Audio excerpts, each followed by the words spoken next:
చెడు మీద మంచి సాధించిన విజయమే దీపావళి పండుగ అంతరార్థం. ఈ పండుగ రోజున ప్రతి ఇల్లు దీపాలతో కళకళ్లాడుతూ ఉంటుంది. అమావాస్య చీకటిని పారద్రోలే వెలుగుల వేడుకైన దీపావళి గురించి కొన్ని విషయాలు ఇప్పుడు తెలుసుకుందాం.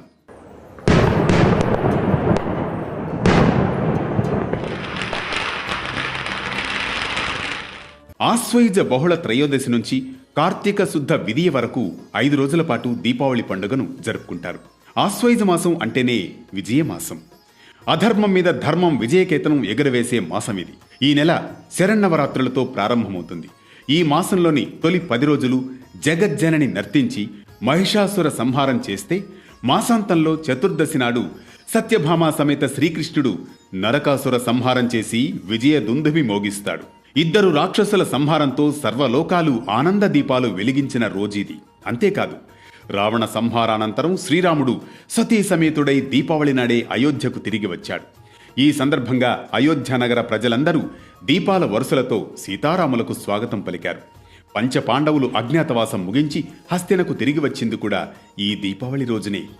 వామనుడు బలిచక్రవర్తిని పాతాళానికి పంపించింది కూడా ఈ దీపావళి రోజునే. బలిచక్రవర్తి ఏడాదికి ఒక్కసారి అంటే దీపావళి రోజున భూమి మీదకు వచ్చి తన ప్రజలను తనివితీరా చూసుకుంటాడని నమ్మకం. అందుకే కేరళీయులు ఈ పండుగను బలి అమావాస్యగా జరుపుకుంటారు. ఇవన్నీ దాదాపు అందరికీ తెలిసిన కథలే. అయితే దీపావళి పండుగ రోజున శ్రీ మహాలక్ష్మి దేవిని పూజించడం వెనుక కూడా ఓ కథ ఉంది. ఒకసారి దూర్వాస మహర్షి ఇంద్రుడి వద్దకు వెళ్ళాడు. ఇంద్రుడు దూర్వాస మహర్షిని గౌరవించి అతిథి మర్యాదలు చేశాడు.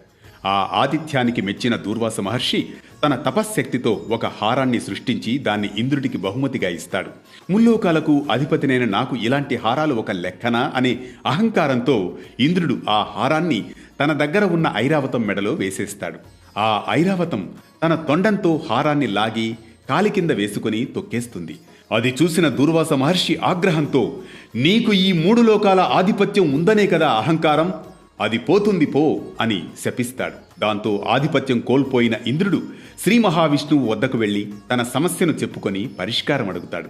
అప్పుడు శ్రీ మహావిష్ణువు ఒక జ్యోతిని వెలిగించి దాన్ని శ్రీ మహాలక్ష్మి స్వరూపంగా తలచి పూజించమని సూచిస్తాడు. ఈ సూచనల ప్రకారం అమ్మవారిని ఆరాధిస్తాడు ఇంద్రుడు.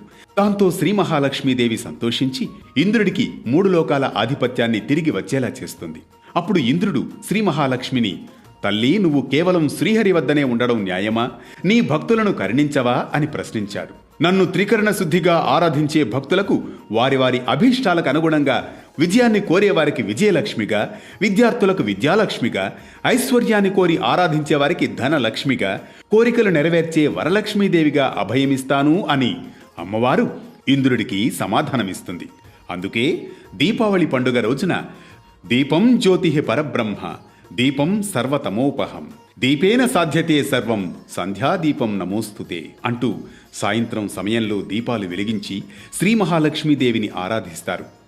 మీకు, మీ కుటుంబ సభ్యులకు దీపావళి శుభాకాంక్షలు.